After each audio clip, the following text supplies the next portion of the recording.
this video, I'm going to show you how I designed this homepage using Adobe XD. Hi, my name is Devin and I am a freelance brand designer, web designer, and strategic marketer. I created this channel to be a resource and safe haven for other creative freelancers who are on their own solopreneur journey. Around here, you'll find actionable tips and concrete strategies on graphic design, marketing strategy, entrepreneurship, plus some much needed motivation because let's face it, being a solopreneur is no walk in the park. Today, I'm gonna walk you through how I designed my personal website's homepage using Adobe XD. Adobe XD stands for Adobe Experience Design. If you've ever heard terms like UX or UI design, that's basically what Adobe XD was built for. It basically helps you lay out the design of your website or your apps so you can get a visual idea of what it's going to look like before you start developing. A lot of people like to use other tools like Figma to do the same thing, and I have played around a bit with Figma and I like it, but Adobe XD is still my preferred method of choice for a couple of reasons. One, I already pay for Adobe Creative Suite, so I'm just going to get my money's worth out of Adobe while I can. Two, I think Adobe XD is super easy to use. In my opinion, it's one of the easiest Adobe products to learn, and honestly, some of the functions and shortkeys kind of remind me of Canva. So if you're new to the Adobe suite, then Adobe XD is probably going to be a pretty easy place for you to start. So why should you design before you develop?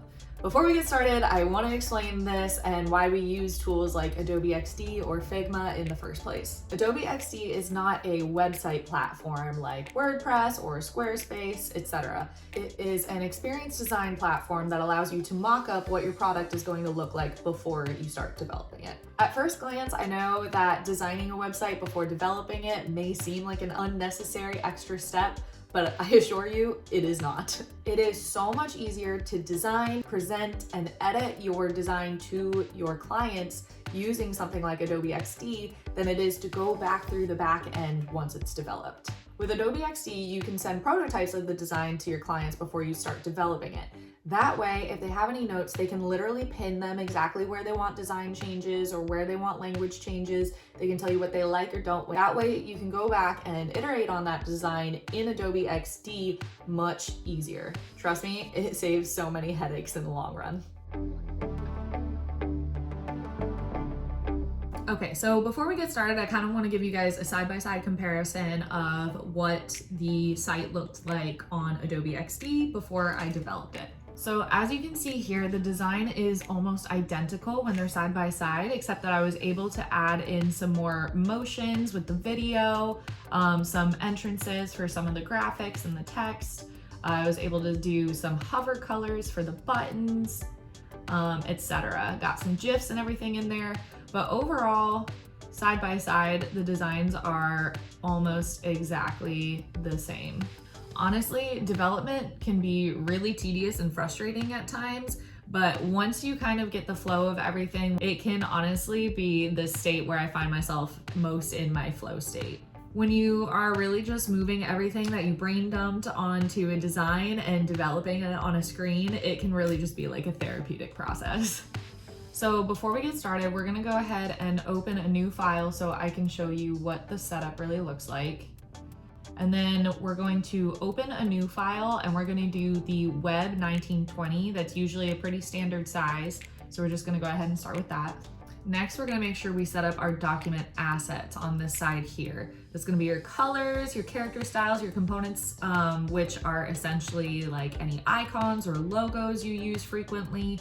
And you can also add videos, and I'll kind of show you how that works later.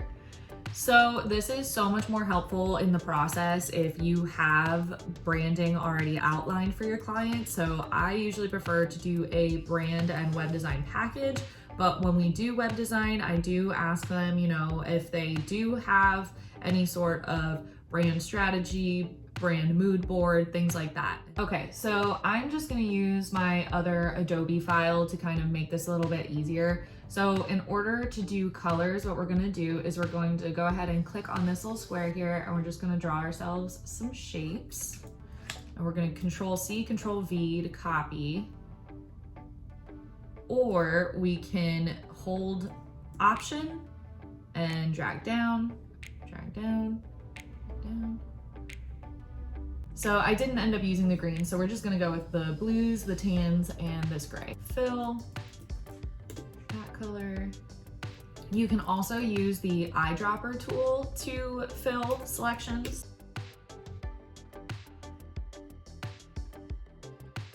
Okay, so now that I have all of my colors in here, I'm gonna go ahead and just delete this border. You just click and drag and then it selects all of them, and then you can add or delete the border as you go.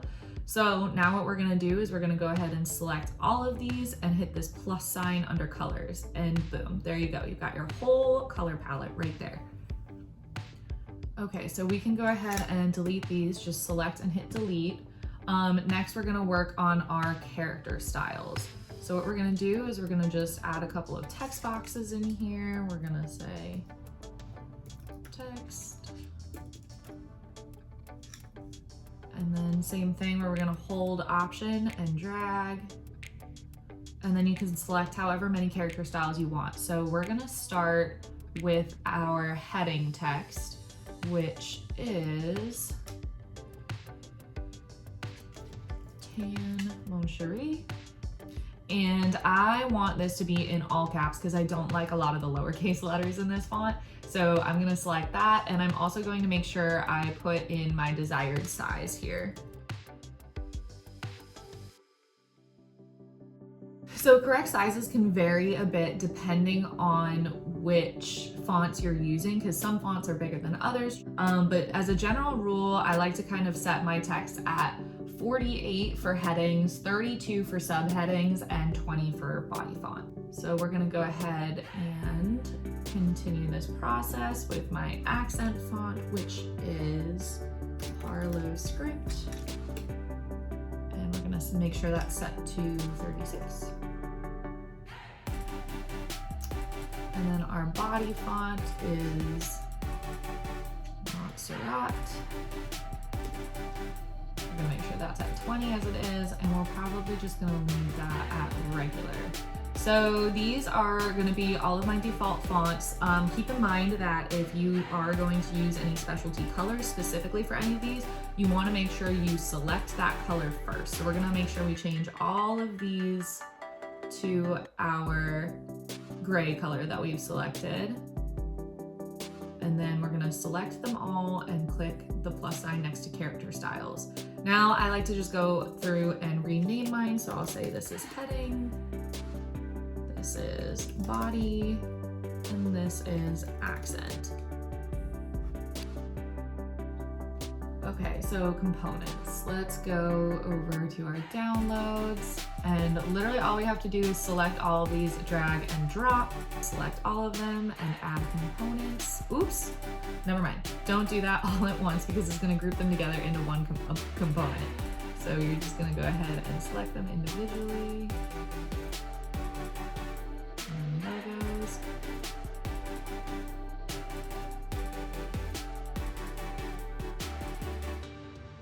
I would always relabel them just to make things easy on yourself. Okay, so let's get to designing. So we're gonna go ahead and start by designing our menu. So I'm just gonna go ahead and select the square that we did before, and I am going to draw a square. And I can just grab those little anchor points in the corners whenever I want to adjust the size. Here's a little hack for moving around on the screen. So if you just hold down the shift button, you'll get this little hand, and then you can click and drag. So we're gonna make sure our little box is selected, and we're gonna select our fill color, and we're gonna delete our border. Okay, so now this is when our little components are gonna come in handy. We're gonna go ahead and drop this.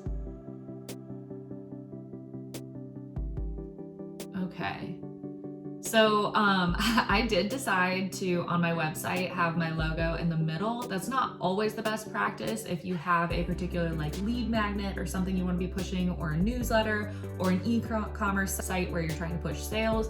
Normally you're going to want to have like a big button here that is a good call to action.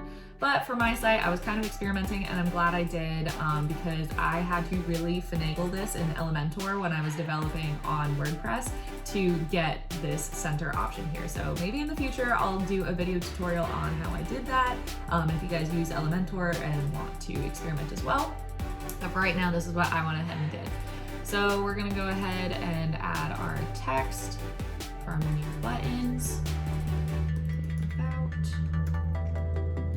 And we're gonna make these bold. Select bold, make our color, our weight.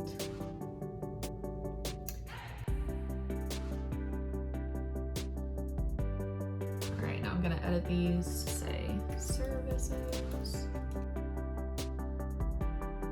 Okay, so now when you're going through these, you can actually make sure everything is evenly spaced apart by selecting all of them, hold down shift and select each of them. And then you can come up here, and this is one of the features that I love that reminds me a lot of Canva, is make sure they're all centered in the same spot, and you can also make sure they're all equidistant apart. So we're going to, I think we're going to, just because of the way my logo is, we're gonna drop these actually a little bit lower. I feel like that almost feels a little more centered. Okay, so some other fun features, you guys can go ahead and add like a drop shadow to it, an inner shadow, do background blur. Let's see. You can also adjust the rounding on the corners. So if you want to do like a rounded button or something like that, you can do that by adjusting these numbers and make them all match. Or you can select this little guy here and just drag it and they will all drag in. Okay, so next we're gonna move on to our hero section.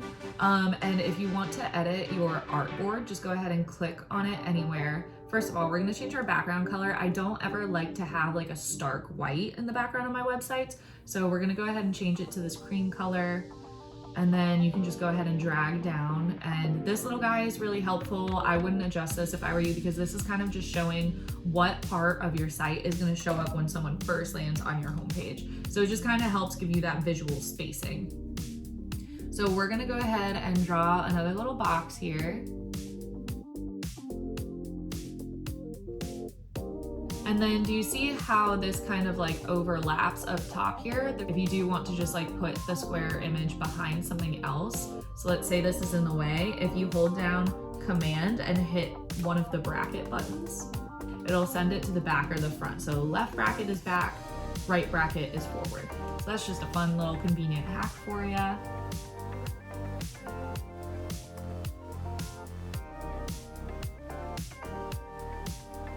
And I did just kind of want to show you guys something real quick. When you do upload videos, they're not really going to display while you're developing. But if you go ahead and click this preview button, this play button up here, it will show you right here what it looks like.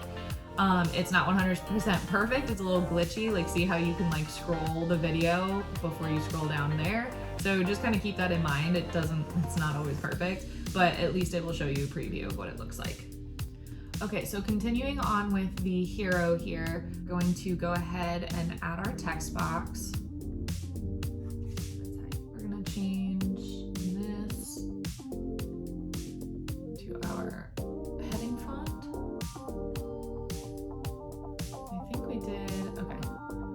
So we're gonna go ahead and uncapitalize that and uncapitalize this. We can simply Control-C, Control-V to copy and paste, and then for inspired.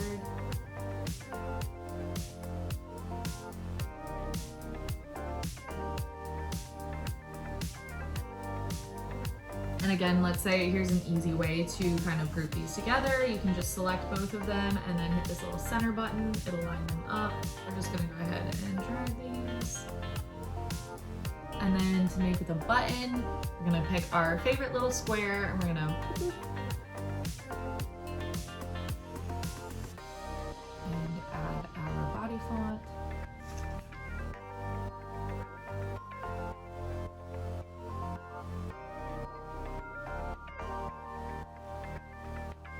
Okay, so I'm gonna go ahead and delete the fill here, but there are some other really cool features that you can experiment with here, like in background blur. I love this. You can go ahead and kind of like blur the background a little bit just to make it look a little different. You can lower the brightness, transparency, all those fun things. So yeah, just kind of play around with a lot of these options and see what you can do with them. And then again, it is so easy to just drag and drop images. You can go ahead and build a square and then take your image, literally just drag and drop it in there. And then from there, it's so easy to just double click, move it around in the box to where you want it, or you can make it longer and readjust. All those kinds of just like fun, really easy things.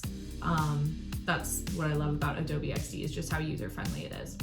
Okay, so I think I'm just gonna go ahead and play through this homepage design for you guys. I have a screen recording from when I did it.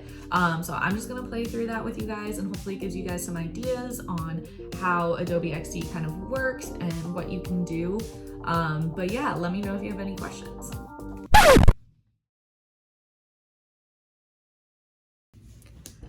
So really devastating. I went to go ahead and put all of this video together for you guys with me doing the screen recording of how I did this in Adobe XD. And unfortunately, my computer ran out of space, and then I had some issues with iCloud that I had to disable it. And of course, by the time I came back, all of my stored stuff was gone. So yeah, sorry guys. I am going to go ahead and kind of try to re-record what I did when I designed this homepage, but it's not gonna be 100%, like you're not gonna see my whole process of like trial and error, because I'm just kind of gonna slap it together. But hopefully it'll at least show you kind of how to use some of the tools and how it all comes together. And I hope it's somewhat helpful, but in the future, I will absolutely be recording myself designing other websites for clients. And so hopefully you'll get a better feel then.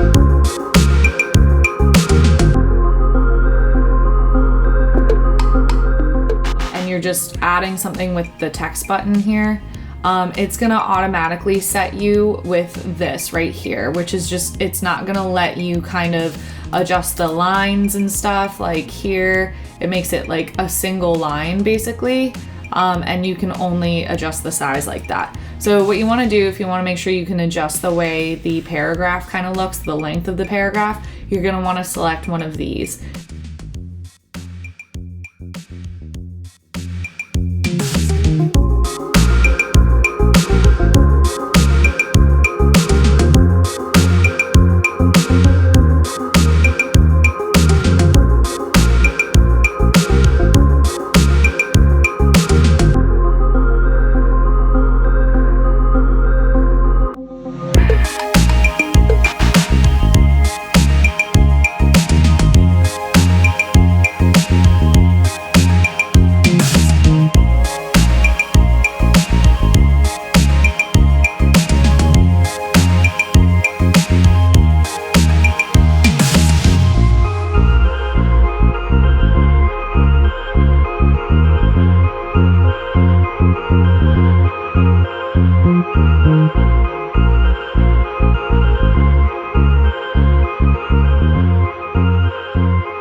So unfortunately, this font doesn't have a bold option, as you can see. So one of the ways that I usually try to hack this is by adding a little bit of a stroke to it. We have the option for a border. So I'm just gonna go ahead and increase that size a little bit.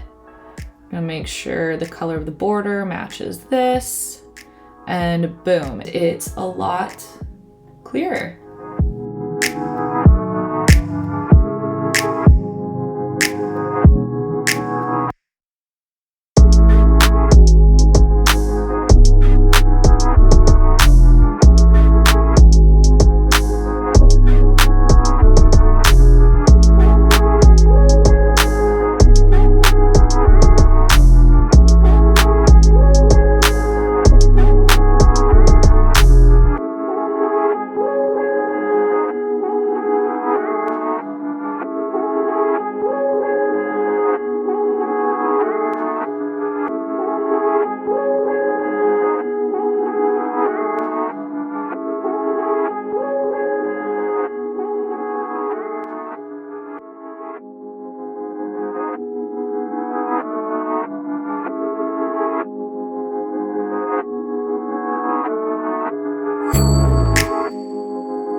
So I just wanted to show you guys real quickly how I made this little arrow, and I just did it using the line tool right here. And then I put it together, and then you can just select the whole thing and then file and export it so that you can use it on your website when you're done.